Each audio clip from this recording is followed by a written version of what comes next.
If you want to become a hacker from scratch, the internet's going to give you a lot of different advice. Some of it good, most of it not so much. My personal favorite, the comment I see all the time, is just start hacking bug bounty programs. Yeah, let's start hacking random companies on the internet. What could possibly go wrong? That's a fantastic way to introduce yourself into federal law enforcement, especially if you don't understand how bug bounty programs work, let alone the scope. And of course, no, the first step is not actually installing Kali Linux or opening Metasploit like you're a new hacker in the movies. There's actually a path real people follow to become a penetration tester. And if I had to start from zero today with no experience, this is the path I would follow. Before we even get started, I want to clarify that when people say hacker, what they really mean is penetration tester, ethical hacker, red teamer, someone companies pay to break into their systems legally so they can fix vulnerabilities. But here's the key, right? You cannot break into systems effectively if you don't understand how they work in the first place. And this is where a lot of beginners start to get things wrong. They jump straight into hacking tools, they skip fundamentals, and then 6 months later, they're wondering why none of it makes any sense. So let's build this the right way from scratch. Step number one, right out the gates, I think you need to start with networking, right? Why? Because every attack eventually moves across a network. So if you don't understand like TCP/IP or DNS routing, then you're basically attacking systems blindfolded. A lot of people are going to recommend Network Plus. As a matter of fact, I often recommend Network Plus, especially if you're looking at certification, and that's fine. But if I have zero experience and I don't want to go to college, I think I'm actually going to go with CCNA. Why, you may ask? Because it forces you actually to build the network in labs. You get to configure routers, you troubleshoot things, you break, you see how information and technology actually flows. And later, when you start attacking networks, you're going to understand exactly what's happening under the hood, not just the theory behind it. And there's a major difference between it. Penetration testers, ethical hackers, are extremely technical roles. And all that great power, well, you got to understand it. So once we understand networking, we've received that CCNA, we understand how Cisco routers work, we can do the hands-on elements, we're going to actually start to pivot over into security fundamentals. This is where something like Security Plus really starts to shine. It comes in because it teaches you the language of cybersecurity, right? Threats, vulnerabilities, encryption. This is where we get set up for those entry-level roles while cementing our understanding of cybersecurity at that basic foundational level. And I see this so many times where students want to skip this step, but it's so important because you're going to be backtracking if you don't, all right? At the same time that we're studying for Security Plus, we're actually going to be looking for real IT experience. We're going to start applying for jobs with that CCNA.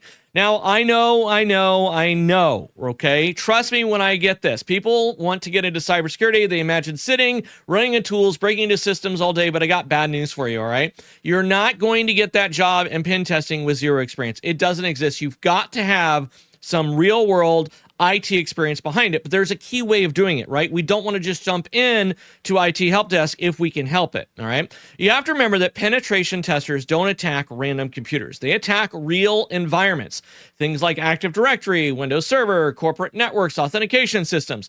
And if you've never actually worked on those systems, how are you supposed to understand how to break into them? So a lot of pen testers are actually going to start in roles like SOC analyst, systems administrator, or server designer, something of that kind of sort, right? My number one, honestly, is not SOC analyst, and I know that's going to surprise a lot of people. I think if I wanted to break into pen testing, my first feeder job role would be systems administrator, because that is really going to shine when we start looking at how operations actually function within that corporate environment. SOC analyst is going to be my number two, because if I can see how everybody else is doing it, I'm able to see how traffic flows, the alerts that are being produced, and I can hide a little bit better. But system administrator is way more going to win out on this one. So realistically, we're looking at 12 months start to finish, right? CCNA, you're looking at 6 to 8 months. Security Plus, you're looking 2 to 4 months. That's at 10 months. You also need to find that entry-level job. That's where I would stick a lot of my time. Once I've got those three things, I'm going to start looking at EJPT, Junior Pen Testing Certification. This is where the fun part starts to happen, right? The actual hacking. What I like about EJPT is it teaches the process of penetration testing, not just the tools. So you're going to learn things like reconnaissance, scanning, enumeration, and yes, exploitation. I know you're excited by that one, right? But we're also going to start using tools like Nmap, Metasploit, Burp Suite. We're going to see a big difference on this is the hands-on. You're actually attacking machines in a lab environment. And this is usually the moment where people suddenly go, okay, now I start to understand how penetration testing works. This is where a lot of people want to jump the gun to. I'm telling you, don't do that. Follow the guidelines set forward, all right? All right, once we've done that, it's all about starting to practice, right? We need to be practicing all the time. And I don't mean once a month when you feel motivated. I mean like every day of every week. As soon as you get home from work, you've got that EJPT. Now you start getting into that home lab, right? Consistency matters, right? We're going to do try hack me. We're going to do hack the box. We're going to simulate our own labs. We're going to do VulnHub. We're going to start going through those machines, right? We want to practice privilege escalation, web vulnerabilities. We want to practice lateral movements. We want to see how Active Directory works. I highly, highly recommend that you start going through. You want to attack your own systems. You want to break them. You want to fix them. And this is honestly where you start to develop those real skills where you really start to come into your own. All right.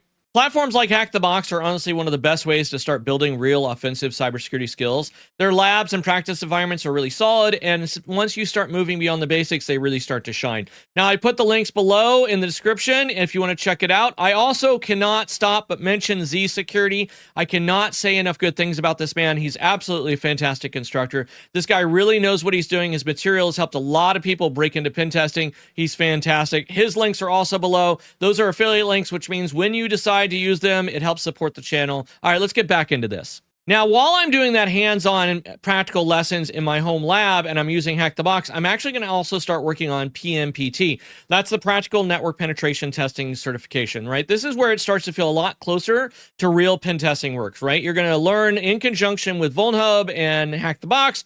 You're going to start learning things like Active Directory, internal network exploitation. You're going to start pivoting through enterprise networks, right? And the reporting is actually a huge part of pen testing.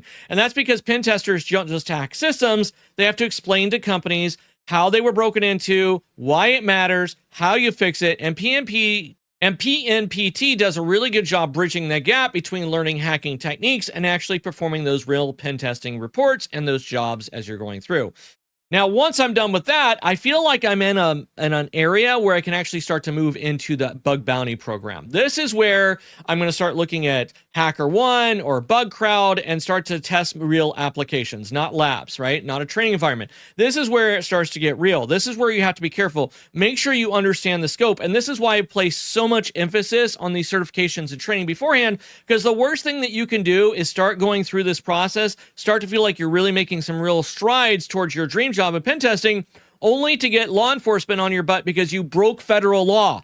So you need to understand all the ins and outs of that. You need to understand scoping. You need to understand what you can and not do and what you can do. And you need to understand the lingo and the language associated with it. That's why those certifications are so important and that training is so important, okay? All right, so this is where real software comes into place. And this is important because bug bounty programs teach you things like how vulnerabilities appear in productive systems, how real applications are built, how to write professional vulnerability reports, and you actually find something valid, you actually get paid for it, and you get to put it on your resume, sort of, kind of, but not really, because you get to go through and say, I have that non-disclosure agreement, but I did this. And so you get to talk about it, but you can't tell about what company you did it for, allude to that company either, right? But that's part of that scope, that's part of that program. But this is where you're actually, in my opinion, starting to become that real hacker into it. All right, once you've started that process, because we're not going to stop learning yet, we're finally going to get to OSCP, right? OSCP is the most recognized certification when it comes to pen testing. It proves you can exploit machines, you can think creatively, you can solve complex problems under pressure. At this stage, you're competitive for the roles. Right now, you're starting to go into it and say, I have done bug bounty programs. I've started to toy around with that. I can be a security consultant. I can do a red team apprentice. I can do pen testing for junior portions. This is where you're starting to become that pen tester extraordinary. You're starting to apply for those real jobs in pen testing. Now, before we wrap this up, I want to mention something important. Everything we've talked about so far has been the no degree path into penetration testing. And it works, right? But there is another way to break into the field that can make things a lot easier. Of course, I'm referring to college. Now, before the comment section explodes, I'm not saying any cybersecurity degree will work. What you want to look for instead is a program that's designated as CAE-CO. That's Center of Academic Excellence for Cyber Operations. Okay, these programs are recognized by NSA and DHS, and they tend to focus more on the technical side of cybersecurity. They are talking about things like networking, operating systems, low-level computing, offensive security concepts, basically the stuff that actually helps you understand how computers work under the hood. And if I were doing cybersecurity degree in one of those programs, I would still load up on programming electives. The more programming you know, the better hacker you become. So courses I'd look for from the beginning would be Python, which is almost included in every course or college degree with CACO. But I'd also look at C or C++, operating system architecture.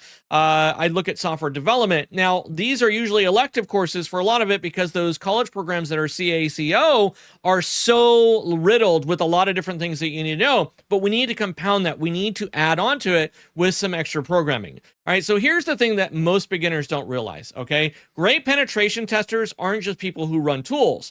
They understand how the systems are built, and once you understand how the system is built, you can see exactly how to break into it, and that's the important part. All right, so whether you're going the self-study route or the college route, the progression is basically the same. You're going to build fundamentals, you're going to gain experience, then you're going to move into offensive security. And if you want to stay consistent in the process, you can absolutely break into this field. It just takes time, it takes a lot of curiosity, and a lot more hands-on practice. That's it for me.